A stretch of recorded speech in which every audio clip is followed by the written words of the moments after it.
আজ কিন্তু কোনো তরকারি ফরকারি করিনি মানাই, বুঝেছিস। আর দর্শকেরাও বলেছে যে কাকিমা এত রান্নাবান্না করবেন না, গরমেতে কষ্ট হবে। আর উপরের ঘর সত্যি খুব গরম, তোমার কাকুও আজকে বলেছে তরকারি খেতে ইচ্ছে করছে না, ভাল লাগছে না। তাই কি রান্না করেছি তোমাদের দেখিয়ে দিই।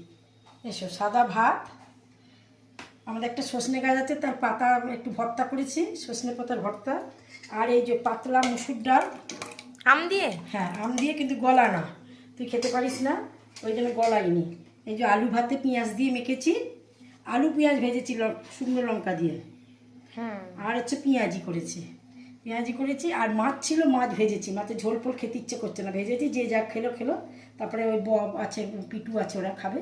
আর এই লঙ্কা পেঁয়াজ লেবু কাটা হয়েছে। আর এইটা কালকেকারই চাটনি রয়েছে, আজকেরই তুলে দিতে হবে, কালকে তো আবার শনিবার, আজকেরই খেয়ে নিতে হবে। আমার কথাবার্তা, আমার রান্না বান্না যদি ভালো লেগে থাকে, আপনারা একটা লাইক করে দেবেন, একটা সাবস্ক্রাইব করে দেবেন।